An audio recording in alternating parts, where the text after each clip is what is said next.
여러분 안녕하십니까? 화요일 아침 뉴스 퍼레이드 황병준입니다. 제주항공 추락 사고가 발생한 지 사흘째입니다. 아직 정확한 사고 원인은 밝혀지지 않았고 희생자 신원도 다 확인되지 않은 상태입니다. 희생자 합동 분향소가 마련될 무안국제공항에 나가 있는 취재기자 연결해서 현재 상황 알아보겠습니다. 김태준 기자, 희생자 신원 확인 작업은 아직 마무리되지 않았습니까? 네, 제주항공 희생자 신원은 어젯밤 8시 18명이 추가로 확인됐습니다. 추가로 신원이 확인되자 일부 유족들은 오열을 터뜨리기도 했습니다. 희생자 확인 작업이 생각보다 더디게 진행되고 있습니다. 제주항공 항공기가 추락한 뒤 폭발해 화재에 휩싸이면서 시신이 크게 훼손됐기 때문입니다. 지금까지 전체 희생자 179명 가운데 164명 신원이 확인됐고 15명은 아직 미확인 상태입니다. 당국은 DNA 분석기까지 동원해 확인 작업을 벌이고 있는데 희생자 일부는 다음 달 8일쯤 확인 결과가 나올 수 있어 유족들은 애를 태우고 있습니다. 사고 원인 분석은 어떻게 진행되고 있습니까? 네, 오늘 또 무안국제공항 사고 현장을 중심으로 정부 당국의 사고 원인 조사가 진행됩니다. 국토부는 어제 오후 3시쯤 사고기에서 회수한 비행자료 기록장치와 음성기록장치 등을 김포공항 시험분석센터로 옮겼습니다. 분석에는 미국 국가교통안전위원회와 기체 제작사인 보잉사도 참여할 것으로 알려졌습니다. 하지만 비행자료 기록장치가 일부 파손돼 분석 결과가 나오기까지 한 달 이상 걸릴 거란 관측도 나옵니다. 무안국제공항에서 TV조선 김태준입니다. 179명의 생명을 앗아간 제주항공 여객기 사고는 착륙 허가부터 폭발까지 고작 9분밖에 걸리지 않았습니다. 지금까지 밝혀진 대로라면 여객기가 착륙 시도 중 새들과 충돌한 이후 상황이 긴박하게 돌아갔습니다. 윤서아 기자가 사고 당시를 재구성했습니다. 태국 방콕에서 승객 181명을 태우고 무안공항으로 향한 제주항공 B737 여객기. 예정 시간보다 조금 늦은 오전 8시 54분쯤 관제탑에서 착륙 허가를 받습니다. 날씨는 맑고 바람도 강하지 않아 전혀 문제가 없었습니다. 하지만 3분 뒤 관제탑에서 주변에 철새가 많으니 조심하라는 통보를 받으면서 상황은 돌변합니다. 여객기는 2분 만인 8시 59분에 메이데이를 외치고 착륙을 포기한 뒤 다시 고도를 높입니다. 시민들이 찍은 영상에서 오른쪽 엔진에 불이 붙은 것도 이때로 추정됩니다. 조종사가 조류 충돌이라고 언급을 하면서 비상선언을 하고 복행을 하겠다고 관제탑에 통보를 하게 됩니다. 활주로 중간에서 왼쪽으로 방향을 튼 여객기는 충분한 선회 비행 없이 9시 1분쯤 다시 착륙 허가를 받고 이번에는 활주로 반대 방향으로 착륙을 시도합니다. 랜딩 기어가 나오지 않아 활주로에 동체 착륙한 시각은 9시 2분쯤. 그런데 착륙 지점은 활주로 시작 부근이 아닌 3분의 1 지점이었습니다. 대략 한 1200 전후 정도 지점에서 착지한 걸로 저희가 현재까지는 추정이 되고요. 그나마 큰 충격 없이 착륙했지만 1분 뒤 속도를 줄이지 못한 채 공항 담벼락을 들이받고 폭발했습니다. 착륙 허가를 받은 지 9분. 메이데이를 외친 뒤 4분 만이었습니다. TV조선 윤서입니다. 이번 참사는 동체 착륙한 항공기가 활주로 끝 콘크리트 구조물을 들이받고 폭발하면서 대형 인명피해로 이어졌습니다.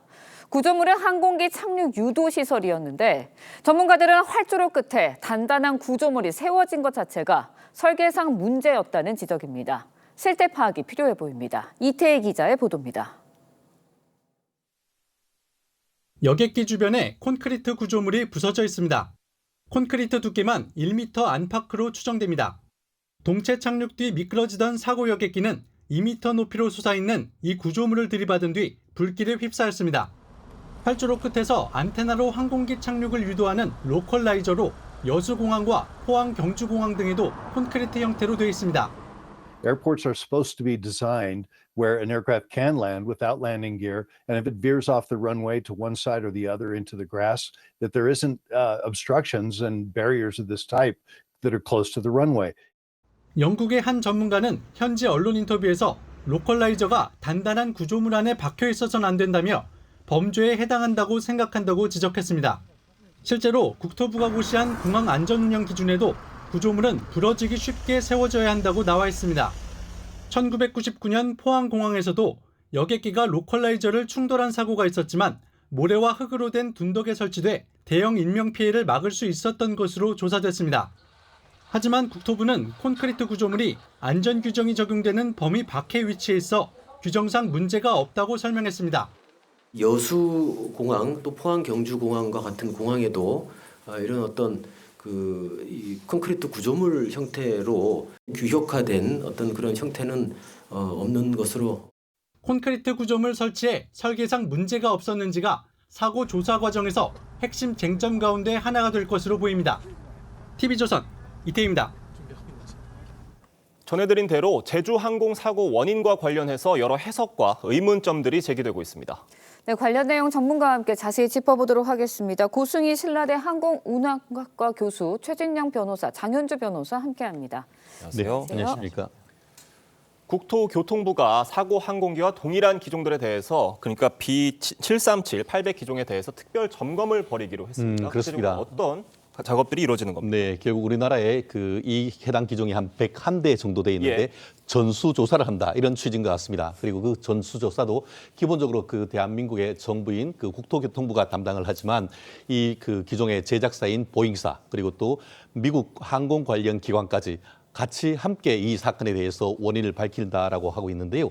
실제로 지금 국토부 같은 경우에는 유사한 그 케이스에서 2019년 같은 경우에 보잉 737 계열에 대해서 국내의 동체 균열 여부 이런 부분에 대해서도 전수조사를 한 때가 있고 그때도 한 9대 정도의 균열이 발견이 돼가지고 비행을 중지한 바 있다고 합니다. 그리고 이 전수조사 이외에 별도로 이번 그 운행이 됐던 제주항공에 대해서도 이 국토교통부가 항공안전감독도 실시한다는 얘기인 것 같습니다. 네, 사고 원인에 대한 여러 가지 가능성이 제기되고 있는데요. 이번에 사고 기종인 보잉 737-800, 사실 737개의 기종이 최근에 사고가 나거나 아니면 기체 결함을 보이기도 했거든요. 예. 국내뿐만 아니라 국외에서. 네. 그렇다 보니까 교수님께서는 보잉 737-800의 기장 출신이시기도 하다고 들었습니다. 그렇습니다. 이 기종이 정확히 어떤 기종이고 사고가 왜 이렇게 자주 나는 건가라고 보세요? 첫째는 이제 보잉 항공사가 가장 자랑스러워할 만한 그리고 LCC 대략 5시간 정도의 비행 거리를 운영하는 항공사들이 최초에 선택할 때 가장 많이 선택하고 있는 그런 기종이기 때문에 그리고 착륙 특성도 양호하고 네. 조종사들이 선호하는 그런 기종입니다. 그럼에도 불구하고 결함이 있고 이런 일들이 발생하는 것은 네. 단순히 그 사고만 보는 게 아니라 사실은 그 운항 횟수도 같이 비교해서 봐야 됩니다. 그래서 운항 횟수가 많기 때문에 그만한 이벤트도 많이 있고 또 많은 항공사들이 737 항공기를 운영을 하고 있기 때문에 그만한 일들이 많이 있는 것이다라고 저는 설명을 드릴 수가 있습니다. 네, 알겠습니다. 국토부가 이번 사고 직전에 항공기 조종사와 관제탑 사이에서 오고 간 교신 내용 일부를 공개하기도 했습니다. 목소리 들어보겠습니다. 관제탑에서 조류 활동 주의라는 조언을 내렸습니다. 공사가 조류 충돌로 인한 비상선언 및 폭행을 통보하였습니다. 메이데이, 메이데이, 메이데이 세 번 선언했고요. 버드 스트라이크, going around 용어를 썼습니다. 그 뒤에 랜딩 지시 나가고 조종사가 스탠바이 등등 타고 조금 더 교신이 있었는데 다급한 상황이다 보니까 그러니까 국토부 발표를 정리를 해보면요. 네. 이 사고기 조종사가 메이데이를 3번 외쳤고요. 버드 스트라이크, 또 고잉 어라운드 이런 용어를 썼다고 하는데 이게 제한적인 정보입니다만 이런 상황들로 어떤 점들을 유추해 볼 수 있겠습니까, 교수님? 일단은 결함이 조금 있다고 해서 메이데이 콜을 바로 하지는 않거든요. 예. 그런데 이제 이런 상황에서는 메이데이라는 항공 용어, 긴박한 그 비상 신호를 바로 선포를 했기 때문에 매우 중대하고 고민하지 않는 아주 선명한 결정적인 결함이 있었다. 그렇기 때문에 지체 없이 메이데이 선포를 한 것입니다. 그래서 우선권을 받고 예. 도움을 받기 위해서 선포를 한 거라고 판단합니다. 예. 네, 어제 국토부에서 사고 원인의 하나로 이제 전원 셧다운이 된 것 아니냐라는 주장이 있다라고 밝히기도 했습니다. 근데 항공기에서 전원 셧다운이라는 거는 어떤 상황을 의미하는 건가요?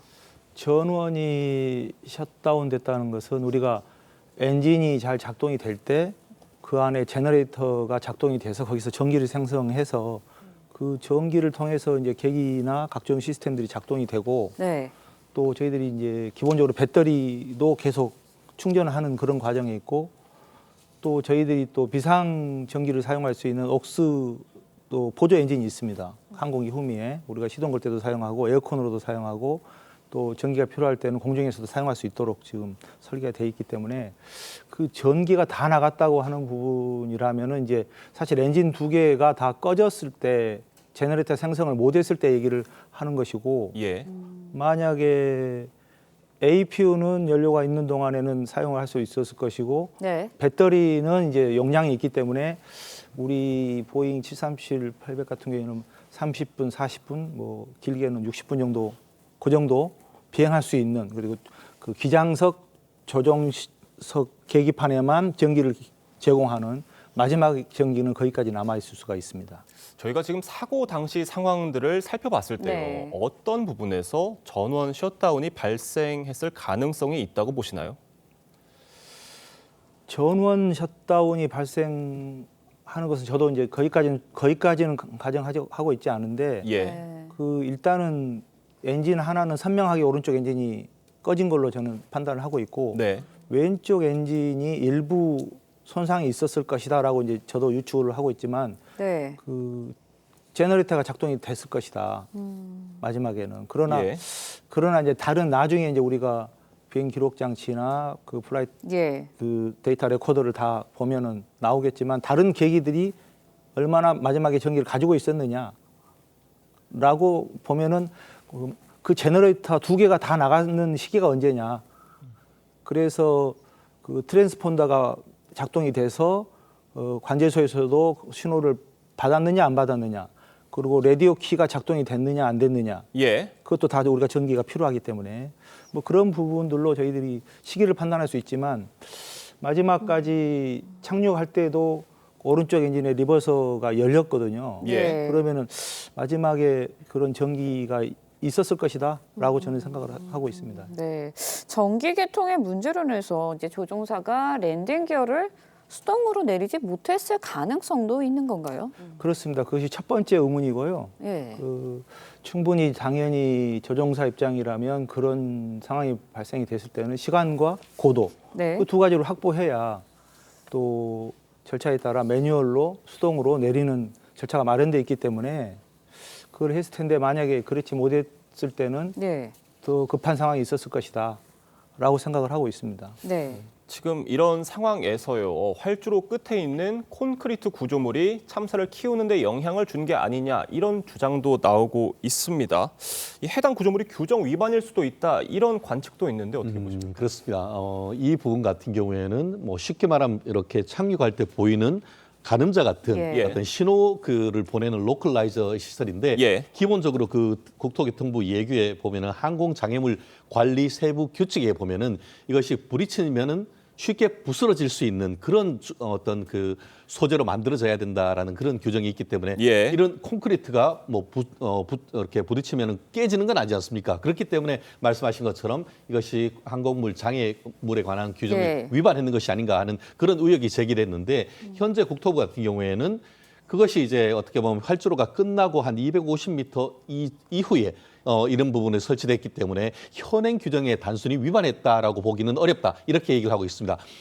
그리고 또 지금까지 어떤 그 다른 항공 사건에서도 이런 부분에 있어서의 전례가 없다 보니까 예. 논란이 되는데 다만 해외에서의 어떤 전문가들 같은 경우에도 전 세계 어떤 케이스에도 이렇게 어떤 콘크리트 구조물이 된 것을 본 적이 없다라고 하는 그런 언론 보도가 있었기 때문에 그 원인이 무엇인지 그리고 향후에 어떻게 보면 제도적인 개선 장치가 무엇인지 이런 부분에 대해서 어떻게 보면은 지혜를 모아야 될 때가 아닌가 봅니다. 네. 지금 고 교수님이 보시기엔 어떻습니까? 지금 저 무안국제공항에 설치되어 있는 로컬라이저가 규정에 맞게 설치되어 있다고 보세요?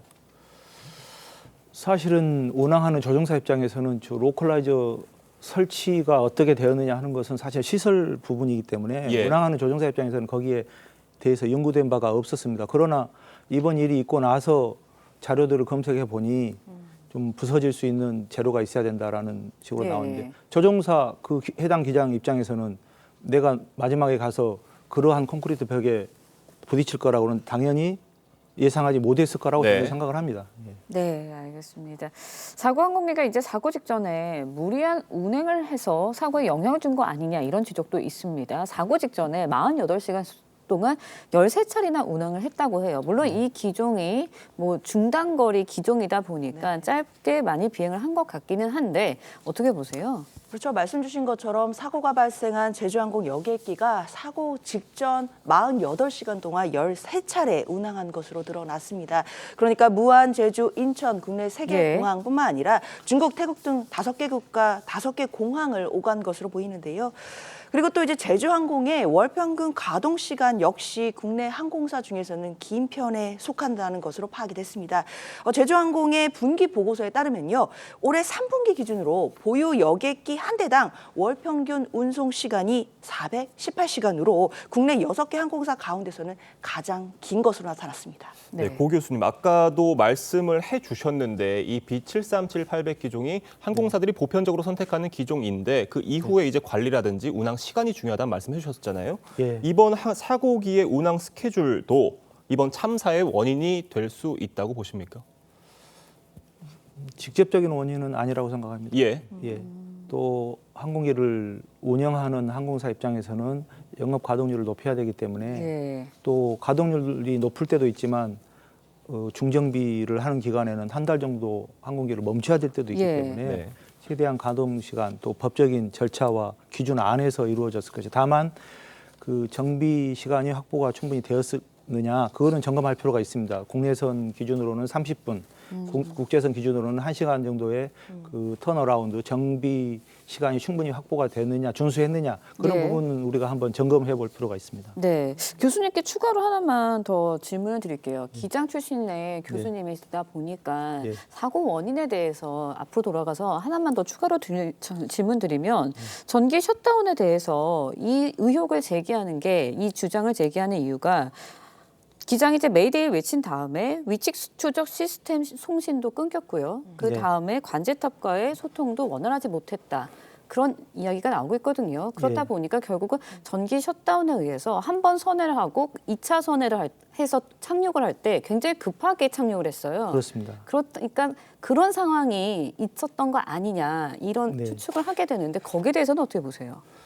그렇습니다. 저도 사고가 난 이후에 플라이트 레이더를 다시 예. 열어보았는데 그 착륙은 03분 정도에 내렸지만 58분 그 파이널 접지 전에 이미 신호가 끊겨 있었습니다. 궤적이 더 이상 나오지 않았고. 그러니까요. 그리고 이제 저도 그 궁금했던 것이 그 전 단계의 랜딩 기어를 내렸는지 시도를 했었는지 아니면 고라운드를 한 단계에서 랜딩 기어를 올렸는지 그 고도나 그 거리가 얼마나 됐었는지는 제가 아직 확인이 안 되고 있는데 지금은 전기가 다 없을 거라는 추정을 하는 입장에서는 네. 전기가 없다는 것은 그 처음에 오른쪽 엔진이 꺼진 것은 우리가 눈으로도 영상으로도 확연하게 예, 나왔고 왼쪽 엔진도 그 강화 접근이었기 때문에 몰랐지만 그때는 파워를 사용하지 않았기 때문에 그 재상승을 위해서 파워를 넣었을 때 왼쪽에서도 서지 현상이나 약간의 미미한 손상이 있었기 때문에 그때 현상이 발견이 돼서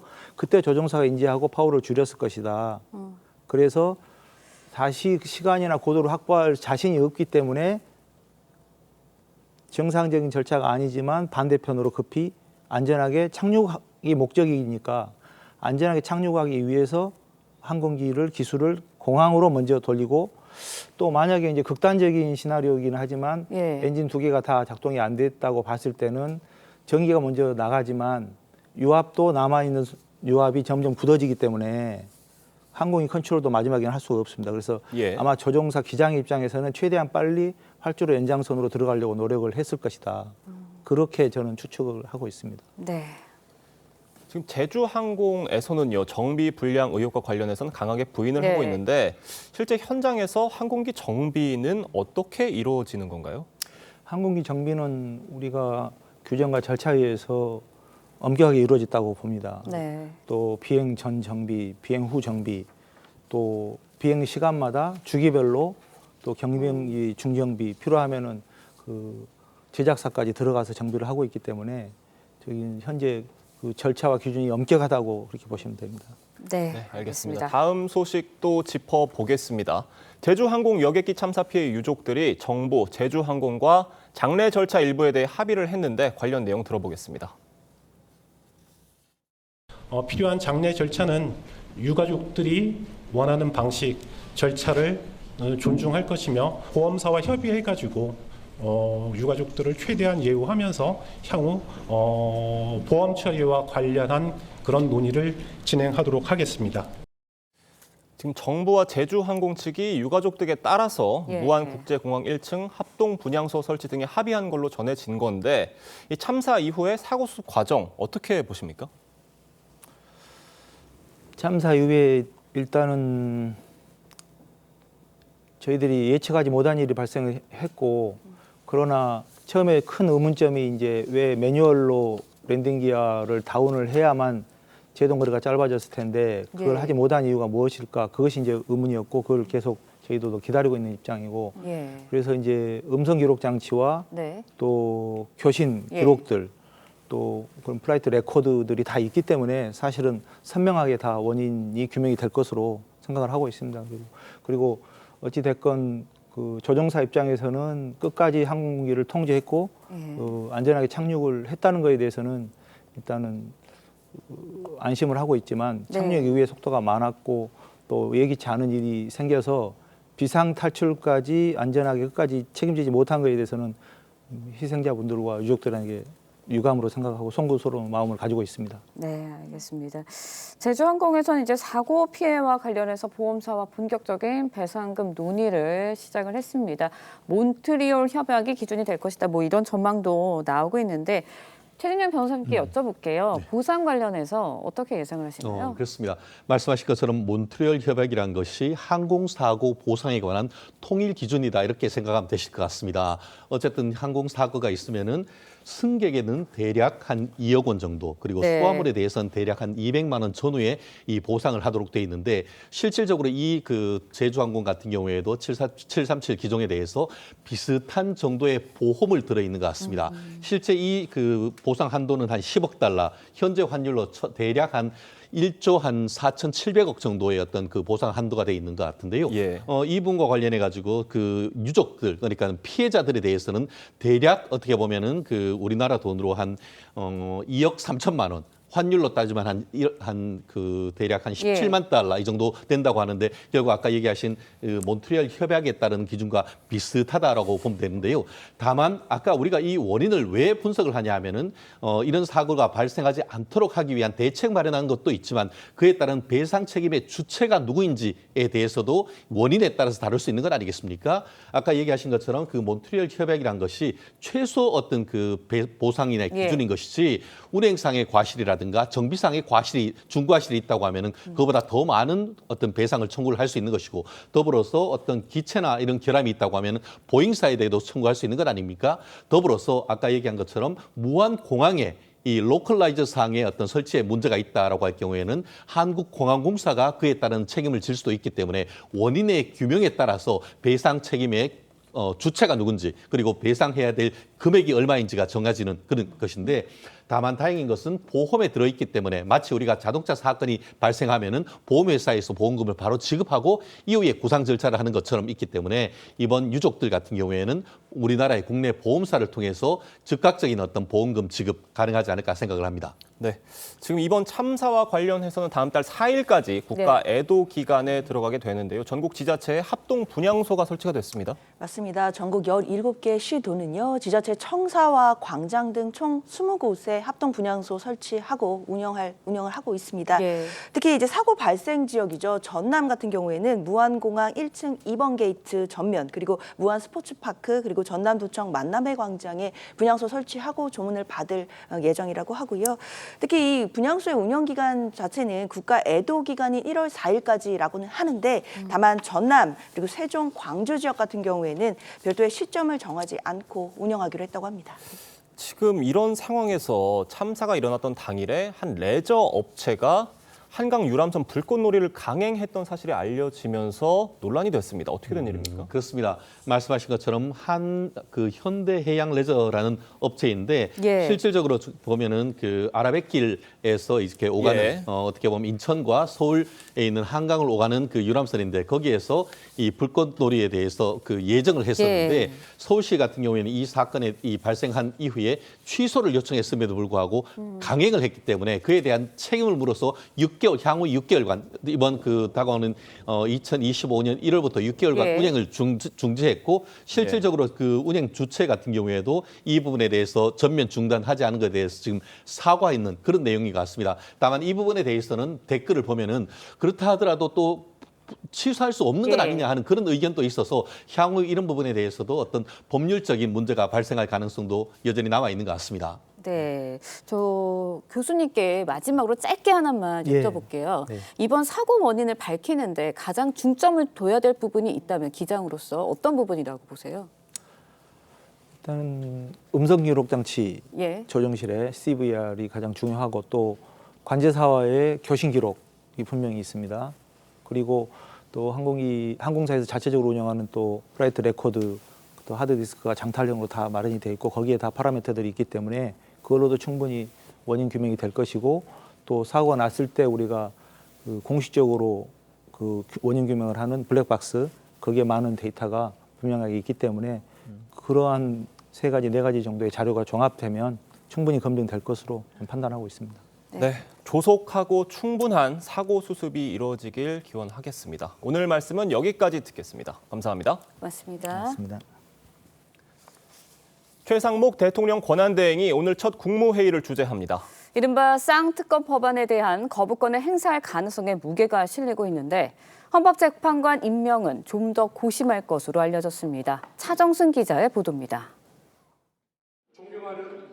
내란 특검법과 김건희 여사 특검법 거부권 행사 시한은 내년 1월 1일까지입니다. 최상목 대통령 권한대행은 오늘 주재하는 국무회의에서 국회 제의 요구 여부를 결정할 가능성이 높습니다. 정부는 두 특검 법안에 대한 제의 요구권 상정 여부는 아직 확정되지 않았다는 입장입니다. 최 대행의 고심을 보여주듯 통상 오전 10시에 열리던 국무회의 개최 시간도 오후 4시 반으로 늦췄습니다. 야당이 강행 처리한 쌍특검법에 정부 여당이 줄곧 반대해온 만큼 최 대행은 쌍특검법에 거부권을 행사할 거란 관측이 나옵니다. 앞서 최 대행이 자신의 역할이 매우 제한적일 거란 입장을 내비친 만큼 정부의 기본 입장을 뒤집는 결정을 하기는 쉽지 않을 전망입니다. 민주당은 쌍특검법 즉각 공포를 요구하지만 최 대행이 무안을 오가며 여객기 참사를 수습 중인 만큼 탄핵을 이어가긴 어려울 걸로 보입니다. 최상목 권한대행께서 어떤 결정을 국무회의에서 결정이 나오는지 그 결과를 보고 당의 입장을 말씀드리도록 하겠습니다. 최 대행이 거부권 행사 시한인 내일까지 숙고하고 새해 첫날 임시 국무회의를 열어 결단을 내릴 가능성도 제기됩니다. 공석인 헌법재판관 3명 임명에 대한 판단은 보류할 거란 관측에 무게가 실립니다. TV조선 차정승입니다. 공수처가 어제 윤석열 대통령에 대한 체포영장을 청구했습니다. 현직 대통령에 대한 체포영장 청구는 헌정사상 처음인데요. 법원은 30시간 넘게 영장 발부를 고심하고 있습니다. 서울 서부지법에 나가 있는 취재기자 연결해보겠습니다. 조윤정 기자, 아직 결과는 안 나왔습니까? 네, 이곳 서울 서부지법은 윤석열 대통령에 대한 체포영장을 아직 심사 중입니다. 체포영장 심사는 보통 하루 정도가 걸리는데 현직 대통령이 대상인 만큼 더 고심하는 것으로 보입니다. 공수처가 적시한 혐의는 내란 우두머리와 직권남용 권리행사 방해입니다. 현직 대통령에 대한 체포영장 청구는 헌정사상 처음입니다. 앞서 공수처의 재차례 출석 요구에 윤 대통령이 응하지 않자 강제수사 조치에 나선 것으로 보입니다. 법원이 체포영장을 발부하면 공수처는 일주일 안에 집행하게 됩니다. 다만 군사상 비밀 등의 이유로 경호처가 영장 집행을 막을 가능성도 거론됩니다. 앞서 경호처는 대통령 관저나 안가 등에 대한 압수수색 영장 집행을 막은 바 있습니다. 이 경우 국가수사기관과 경호처 간에 물리적 충돌이 발생할 수 있다는 우려도 나오는데 경찰 관계자는 여러 변수들을 충분히 고려해 체포영장 집행에 나설 것이라고 밝혔습니다. 서울 서부지법에서 TV조선 조윤정입니다. 계속해서 정치권 소식 짚어보겠습니다. 최병묵 정치평론가, 차재원 부산 가톨릭대 특임 교수 나오셨습니다. 안녕하세요. 안녕하세요. 공수처가 세 차례 출석 요구에 불응한 윤석열 대통령에 대해 체포영장을 청구했습니다. 윤석열 대통령 측은 부당한 체포영장이라고 반발했습니다. 직접 들어보겠습니다. 권한 없는 기관에 의한 체포영장 청구고 우리 형사소송법상 체포영장 청구 요건에도 맞지 않는다. 공수처는 내란죄에 대한 수사권이 없다. 이거를 말씀드리는 겁니다. 현직 대통령에 대해서는 직권남용죄로 소추할 수가 없습니다. 그러니까 공수처는 내란죄에 대한 수사 권한이 없다 이런 얘기거든요. 영장 발부 가능성 얼마나 있다고 보십니까? 글쎄 지금 뭐 윤갑근 전 고검장이 이제 저렇게 반박을 했는데요. 예. 이미 검찰이 직권남용 혐의와 내란 혐의로 김용현 전 국방부 장관을 그 구속영장을 청구했을 때 법원이 발부를 했거든요. 예. 왜냐하면 지금 검찰도 내란죄에 대한 수사 권한은 없습니다. 그러나 이제 직권남용죄에 대한 수사 권한이 있으니까 그에 대한 파생범죄 뭐 이 부분을 이제 법원이 인정한 것이기 때문에 제가 보건대는 이번에도 그 공수처가 명시적으로 그 내란죄에 대한 수사 권한이 없는 건 맞지만 예. 이것도 이제 검찰 논리와 비슷한 상황에서 네, 지금 체포영장을 청구했기 때문에 아마 역시 마찬가지로 발부될 가능성이 높은 것 아닌가 저는 그렇게 봅니다. 지금 공수처가 윤석열 대통령에게 3번 소환 요구를 했었고 전부 다 불응을 한 상태였는데 지금 이 상황에서 추가로 소환 요구를 하는 거는 의미가 없다 이렇게 판단을 한 것 같아요. 결국 체포영장 청구를 한 거지 않습니까? 배경이 뭐라고 보시십니까? 뭐 말씀하신 것처럼 그러니까 네 번째 소환장을 보낸다 하더라도 응할 가능성이 높지 않다. 막 그런 판단이 분명히 작용했을 것 같고요.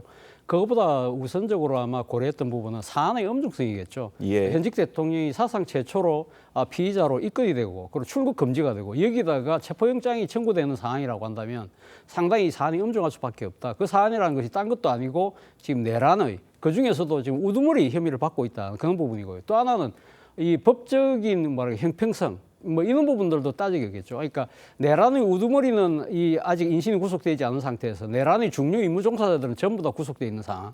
이러한 예. 부분들에 대해서 아마 국민들이 상당히 좀 이렇게 질타의 목소리도 크고 있다. 이런 부분도 있을 것 같고요.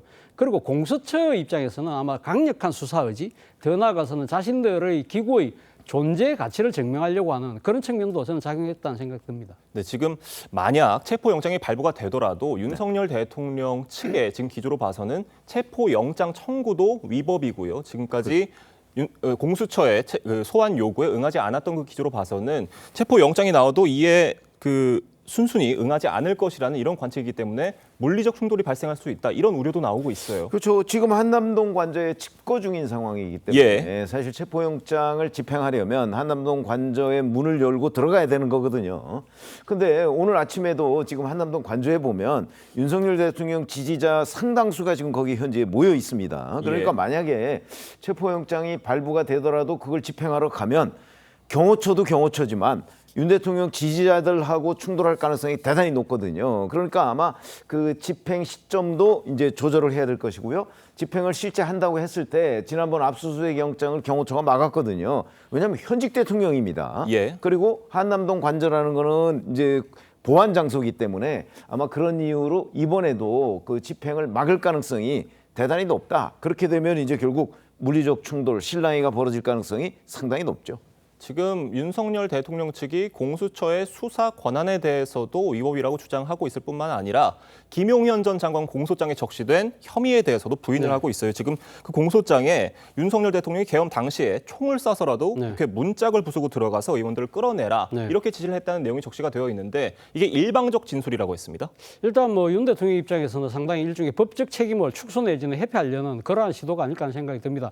윤 대통령이 평생 검사를 하신 분이잖아요. 그러면 지금 내란의 이 지금 혐의를 받고 있는데 이 사안의 엄중성을 누구보다 잘 알잖아요. 이것이 최고 사형에 그러니까 최저가 무기 검거거든요. 그런 상황인 것이고 또 하나는 총을 쐈으라는 부분 자체는 뭐 많은 전문가들이 내란 목적의 살인이다는 이야기를 지금 하고 있는 상황이고 그것은 실제 이루어지지 못하더라도 미수만 돼도 처벌하는 그런 상황이기 때문에 여기에 대한 법적 책임은 어떤 식으로든 좀 회피하려는 생각이 분명히 있는 것 같고요. 또 하나는 역사적 책임이죠. 사실 이 지금 우리가 5.18 강주민주화 시위 때 발포 명령권자가 전두환 전 대통령이라는 이야기를 많은 사람들이 해왔잖아요. 모든 증거들이 전두환 전 대통령 대통령을 겨누고 있음에도 그분이 돌아가실 때까지 끝끝내 부인했던 거는 바로 발포 명령권이었거든요. 그 부분은 왜 그러느냐? 역사적인 책임, 그 감당을 하기가 쉽지 않았던 측면이 분명히 있는 것이거든요. 아마 모르긴 몰라도 윤 대통령 입장에서도 총을 쏴서라도 그 부분만은 끝내 저는 부인할 가능성이 높다는 생각이 듭니다. 네, 지금 이런 상황에서 윤석열 대통령이 침묵을 이어가던 윤석열 대통령이 SNS에 제주항공 참사 애도 메시지를 냈습니다. 저도 국민 여러분과 함께 하겠다 이런 내용인데 이게 이 시점에 이런 메시지를 낸 게 단순한 애도 이상의 의미가 있다 이런 평가예요. 저는 뭐 애도 이상의 무슨 정치적 여론전이나 뭐 이런 의도가 아니냐 이렇게 그 일각에서 분석을 하는데 저는 동의하지 않습니다. 네. 왜 그러냐면 자 우리가 윤석열 대통령이 직무정지가 돼 있어서 그렇지 현직 대통령입니다. 네. 현직 대통령으로서 무안에서 저런 참사가 벌어졌는데 그러면 침묵하고 나는 직무정지 상태니까 아무런 메시지를 내지 말아야 된다. 저는 그 자체가 그 무리한 요구라고 보거든요. 그러니까 현직 대통령이기 때문에 현직 대통령의 의견을 저는 충분히 낼 수 있지 그걸 가지고 정치적으로 해석하는 그 자체가 문제라고 봅니다. 물론 이렇게 말씀해 주신 것처럼 현직 대통령으로서 이런 국가 애도를 해야만 하는 이런 상황에 적절한 메시지를 낸 거다 이런 평가도 있어요. 그렇죠. 뭐 사실 그러니까 윤 대통령 입장에서는 이 국가적인 참사를 그러니까 자기 모른 체 없는 상황에서 아무 말을 하지 않았다고 한다면 거기에 대한 또 비난은 또 상당히 했을 거 아니에요. 아무리 자신이 그러니까 직무 정지가 돼 있다더라도 아주 현직 대통령인데 여기에 대해서 아무런 이야기도 없다고 그런 아마 비난이 있을 거예요. 그럼에도 불구하고 지금 여당 내에서 김성태 전 의원 같은 경우는 좀 조용히 계셨으면 좋겠다. 그런 비판이 나오는 걸 본다고 한다면 어떤 식으로든 윤 대통령 입장에서는 아마 향후 어떤 사안에 대해서 입을 열 때마다 이런 논란은 불가피하지 않을까 생각이 듭니다. 네, 지금 이런 상황에서요. 계엄 사태를 수사하는 경찰이 이 최상목 권한대행도 피의자로 입건을 했습니다. 이 최 대행은 당시에 강하게 계엄을 반대했던 인물로 알려져 있는데 이 시민단체에 의해 고발된 상황 어떻게 봐야 되겠습니까? 뭐 아시다시피 피의자라기보다는 피고발인의 성격이 저는 더 좋다고 봅니다. 이 시민단체라는 곳이 이런 식의 고발을 굉장히 많이 하거든요. 저는 그런 점에서 본다면 지금 최상목 대통령 권한대행을 경찰에서 이걸 피의자로 과연 입건할 사항인가 검토해서 그냥 어찌 보면 이제 수사를 안 해도 되는 정도의 상황이 아닌가 뭐 이렇게 생각이 듭니다. 왜 그러냐면 이게 뭐 우리가 이미 상당한 정도로 알려져 있는 거 아닙니까? 최상목 대통령 권한대행이 계엄을 반대했던 부분은 그렇기 때문에 저는 최상목 대행 흔들기 차원의 경찰이 부안에 동원한 것 아닌가 오히려 그런 생각에 가깝습니다. 네, 알겠습니다. 저희가 다음 소식 짚어보겠습니다. 제주항공 참사 수습을 위해서 여야가 정쟁을 자제하고 있지만 쌍특검 법안과 헌법재판관 임명 등 뇌관은 여전합니다. 민주당은 최상목 권한대행을 압박하고 있지만 줄탄핵을 이어가긴 어려울 거란 관측도 나오는데요. 박지원 의원 이야기 들어보겠습니다. 권한대행이기 때문에 소극적 권한을 행사하더라도 최소한 국정 안정을 위해서는 할 일이 거부권 행사할 일도 하셔야 돼요. 그렇지만은 가장 필요한 것은 헌법재판관 3명을 빨리 임명해서 헌재를 완전체로 만들어가지고 거기서 심리를 해라 이거예요. 민주당이 다시 한번 탄핵을 갈 수 있습니까? 그러한 얘기를 하는 것은 옳지 않습니다. 그래서 우리 지도부에서 그러한 얘기는 나오지 않지 않아요. 지금 이 두 가지 특검법에 대해서 최상목 권한대행이 오늘 거부권을 행사할 거다 이런 관측이에요. 그렇죠. 한덕수 대통령 권한대행이 행사했던 때의 논리하고 저는 뭐 크게 다르지 않을 거라고 봅니다. 우연적인 요소가 있다. 뭐 이런 거거든요. 우연적인 요소가 있는 것을 정부가 그대로 공포할 수는 없죠. 그러니까 우연적인 요소 제거. 뭐 그 제거 중에 하나가 이제 한덕수 대행이 얘기한 여야의 합의 뭐 이런 것들이 이제 필요한 부분이죠. 그래서 아마 그런 합의가 지금 없는 한 지금 최상목 대통령 권한대행도 이걸 그대로 공포할 수가 없을 것이기 때문에 다만 이제 오늘 국무회의가 있고요. 원래 내일까지 결정을 해야 됩니다. 그러니까 오늘 해야 될지 아니면 내일 임시국무회의를 통해서 해야 될지 아마 이런 정도만 남은 것 아닌가 이렇게 보입니다. 지금 당초에 민주당에서는요. 이렇게 권한대행들이 지금 특검법과 그 헌법재판관 임명을 하지 않을 경우에는 따박따박 탄핵을 하겠다 이런 입장을 보여왔었는데 지금 이런 국가적 참사 속에서 줄 탄핵을 이어가긴 어려울 거다 이런 관측이 나와요. 예, 뭐 저도 그런 생각이 듭니다. 사실 뭐 이렇게 젊은 사람들 많이 쓰는 표현 중에 대략 난감이라는 표현을 쓰잖아요. 예. 아마 민주당 입장이 딱 대략 난감이 아닐까 하는 생각이 듭니다. 사실 민주당 입장에서는 지금 이 특검법 같은 경우는 여러 차례 민주당이 시도를 했던 법안인데 예. 이 법안에서 위헌성 갖고 지금 이렇게 딴지를 거는 부분에 대해서는 당연히 탄핵하고 싶은 마음이 꿀뚝 같겠죠. 그런데 이 줄 탄핵에 대한 역풍이 지금 만만치 않다는 것이고 아까 우리 앵커께서 말씀하신 대로 지금 항공 참사 때문에 국가적 재난 상태인데 예. 대행을 또 흔들 수 있느냐 여기에 대한 또 고민이 있는 것이죠. 그리고 또 하나는 아마 이 쌍특검과 관련해서 국민의힘에서 협상의 의지가 있다. 소위 말하는 대안을 제시할 가능성이 있다는 부분들도 아마 민주당 입장에서는 고려를 하고 있는 것이 아닐까. 예를 들면 이 쌍특검이 갖고 있는 위헌성이라든지 아니면 수사 대상을 좀 좁히는 그런 대안을 국민의힘이 낸다고 한다면 적극적으로 협상에 나설 용의가 있는 것으로 보입니다. 네, 지금 두 가지 그 특검 법안에 대해서 최 권한대행은 거부할 거다 이런 기류로 알려져 있는 반면에 지금 헌법재판관 3인 임명에 대해서는 고심이 깊어 보여요. 이거는 아직 결론을 내지 않은 것으로 알려졌는데 어떤 선택할 것으로 보십니까? 그 사실 2017년 황교안 그 대통령 권한대행 당시에도 이 유사한 문제가 있지 않았습니까? 네. 그때 이제 민주당이 그 헌법재판관을 신규로 임명하면 안 된다 이런 주장을 했고 실제 신규 임명을 못했습니다.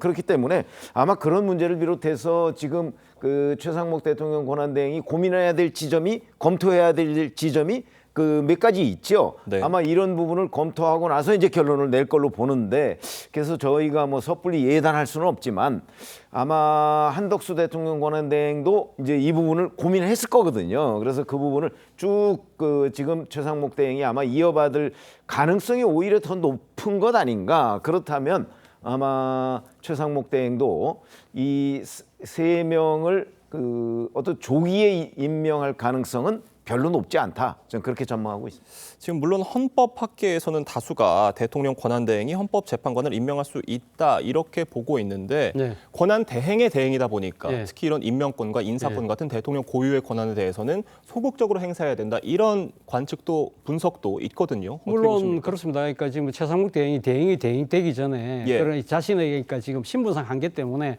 상당히 권한 행사가 이렇게 제한적일 수밖에 없다 그 이야기를 했거든요. 그런데 오늘 지금 뭐 신문에 보면 그러니까 이 한덕수 권한 대행이 탄핵하기 직전에 한덕수 대행을 찾아가서 이 지금 헌법재판관 임명 6명은 꼭 할 필요가 있다. 그 이유를 들었던 부분이 우리 경제의 여러 가지가 그러니까 불안정성 이런 부분들을 빨리 걷어내야 되기 때문에 이것이 만약에 그러니까 안 될 경우는 상당히 어려움이 있다. 그러니까 본인이 지금 경제 수장으로서의 느끼는 지금 현재의 위기감 이런 부분들 상당하기 때문에 모르겠습니다. 그러니까 본인의 생각대로 한덕수 대행이 찾아가서 그러니까 헌법재판관 임명을 건의했던 그런 차원을 그냥 갈지 아니면 대행이라는 제한적인 위치 때문에 못 움직일지 그거는 결국 이 최상목 권한대행이 저는 판단할 거라고 봅니다만 저는 아마 경제수장으로서 대한민국의 경제 더 나아가서 국가적인 위기라는 측면을 생각한다고 한다면 임명의 가능성도 저는 전혀 배제할 수 없다는 생각도 듭니다. 네, 저희가 국민의힘 비상대책위원회 소식도 짧게 짚어보도록 하겠습니다. 어제 권영세 비대위원장이 서면 취임사를 통해서 비상계엄과 대통령 탄핵에 대해 사과 메시지를 냈는데 이 비상계엄에 대한 위헌, 위법 여부에 대해서는 평가를 담지 않았습니다. 어떻게 들으셨습니까? 뭐 사실 사과 메시지라는 것이 그 우현이나 위법적 요소가 있기 때문에 사과를 하지 않았겠습니까? 그러나 이제 명시적으로 밝히지 않았다는 거죠. 예. 그거는 이제 그 국민의힘 지지층 중에 아직도 그 이 문제에 관해서 불편하게 생각하는 분들이 꽤 많다. 그래서 이제 결국 국민 눈높이와 당원들의 눈높이 그 중간선상에서 지금 사과를 한 것이 아닌가 이렇게 해석이 됩니다. 네, 알겠습니다. 두 분 말씀은 여기까지 듣도록 하겠습니다. 감사합니다.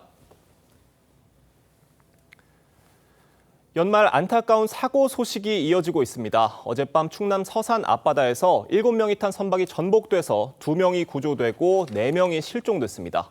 새벽녘 실종자 1명이 추가로 발견됐지만 심정지 상태인 것으로 알려졌습니다. 해경은 남은 실종자에 대한 수색 작업을 이어가고 있습니다. 보도국 연결해서 상황 알아보겠습니다. 윤소아 기자, 구조 작업이 어떻게 진행되고 있습니까?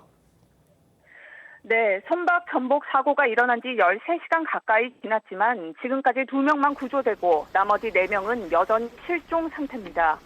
오늘 새벽 4시 30분쯤 실종됐던 70대 선장 A씨가 추가로 발견됐지만 구조 당시 A씨는 호흡과 맥박이 없는 심정지 상태인 것으로 전해졌습니다. 충남 서산시 고파도 인근 해상에서 83톤급 선박이 전복됐다는 신고가 들어온 건 어제 저녁 6시 35분쯤입니다. 배 안에는 모두 7명이 타고 있었고 사고 직후 뒤집힌 배 위로 올라간 2명은 구출됐지만 나머지 4명은 아직 못 찾고 있습니다.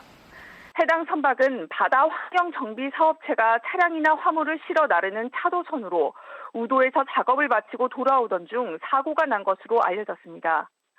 해경은 경비 함정과 항공기를 급파해 실종자를 수색 중인데 현장 물살이 거세 작업에 어려움을 겪고 있습니다. 사고를 보고받은 최상모 대통령 권한대행은 해양경찰청을 중심으로 가용 자원과 인력을 총동원해 구조에 총력을 다해달라고 지시했습니다.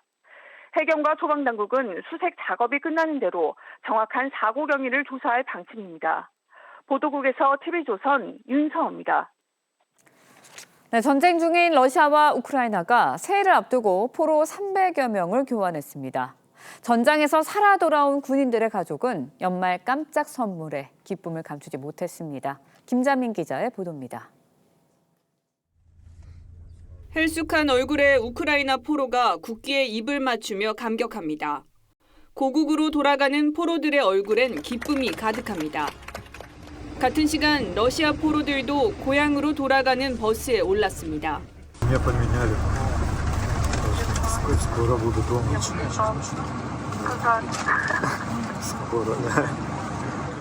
현지 시간 30일 러시아와 우크라이나가 아랍에미리트의 중재로 포로 300여 명을 교환했습니다.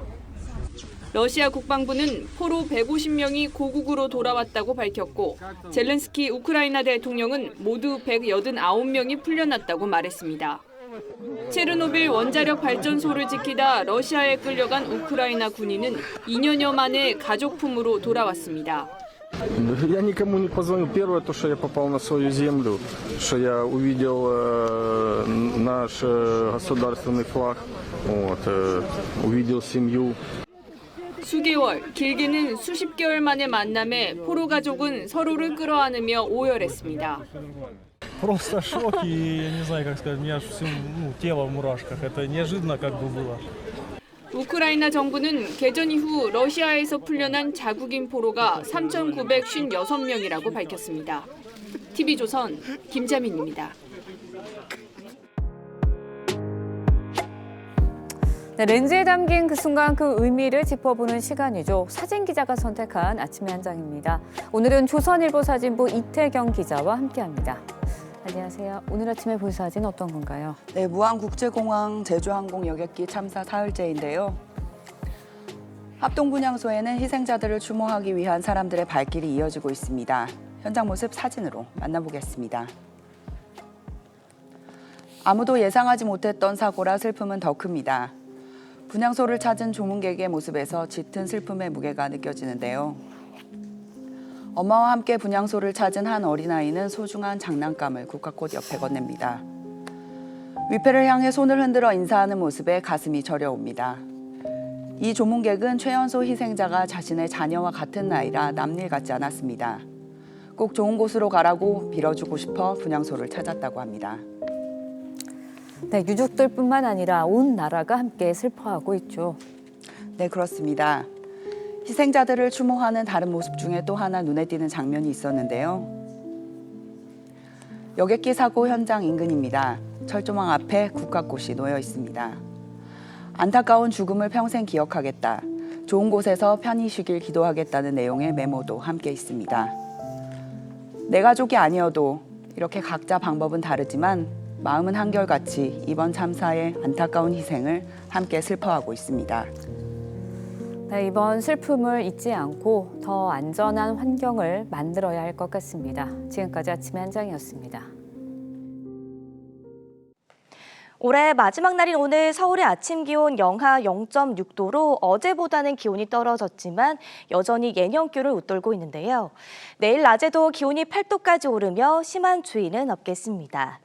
현재 충북과 남부지방, 제주에서는 미세먼지 농도 나쁨 단계에 보이고 있습니다. 오후부터는 대기 확산이 원활해지며 공기질을 회복하겠습니다. 오늘 전국적으로 바람이 강하게 불겠습니다. 현재 동해안을 중심으로는 여전히 건조주의보가 계속되고 있는데요. 오늘도 불조심하시기 바랍니다. 오늘 한낮 기온은 어제보다 기온이 크게는 8도 정도 낮아지겠습니다. 서울과 춘천이 4도, 대전 6도, 대구 7도 예상됩니다. 오늘은 전국이 대체로 맑아서 마지막 해넘이를 볼 수 있겠습니다. 서울은 오후 5시 24분, 광주는 5시 31분에 올해 마지막 해가 저물겠고요.